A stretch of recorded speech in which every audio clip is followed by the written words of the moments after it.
Let's talk to Ralph Schoellhammer, researcher in political theory and international relations. Ralph, very good morning to you. Good to speak to you, Michael. So who donated your clothes? Well, listen, I pay for my own clothes. I don't charge them to the taxpayer. In fact, when I did have a wife, I also bought her clothes as well, but I didn't let anybody else buy them, that's for sure. Unbelievable stuff. He's off to Italy today, Keir Starmer, wearing another suit bought for him by Lord Ali, no doubt. He might pick up some Gucci loafers while he's there and charge them to him, I don't know. But, you know, Germany is now a very, very different place than it was when he went to visit the German Chancellor Olaf Scholz. You know, they've had a right-wing victory in the elections. They've decided to shut their borders and they've been deporting people to Afghanistan. So I don't know if that's the effect Keir Starmer's going to have on Giorgia Meloni as well. Well, I mean, they deported 28 people, right? So there was this whole uprising. Oh, my God, they're starting to deport to Afghanistan. It was 28 people. We'll see if this is going to continue. There is another local election in Germany next Sunday. So the German government will look very tough on these until these elections are over. But on a more crucial matter, I mean, crime statistics just got published recently in Germany. And it's very, very hard to deny that there is a clear connection between non-Western immigration and crime rates. And the same thing, of course, you see in Italy, the same thing you see in the United Kingdom. So if we stop the gaslighting that is very often done by the media to kind of talk about migration as this kind of all-encompassing term, if you break it down towards specific groups, towards specific countries of heritage, also, of course, by gender, you find out, right, that some groups are more prone to commit crimes than others. And I think this reality is slowly but surely settling in. Well, so here in this country, they try and suppress that kind of information. We've got the Home Office now refusing to publish data on which nationalities in this country are unemployed because they don't want people to know in case it causes some kind of, you know, local outrage. Yeah, I mean, this is something I really hope that people are realizing.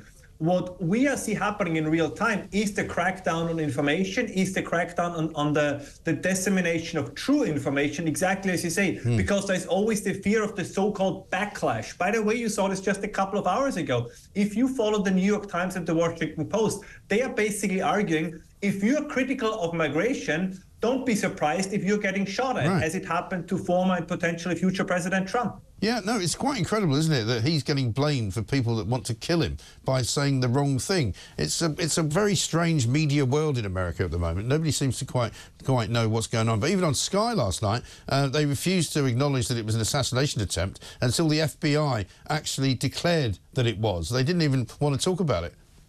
Yeah, I mean, the argument is always he had it coming. But I think one thing that we have to understand, like all over the West, is that a significant part of the establishment, and I know this is a tricky term, but they have dedicated their ideology to the idea that mass immigration, multiculturalism is a good thing. And they cannot handle the fact that they were wrong. I think this is really, this is a psychological phenomenon.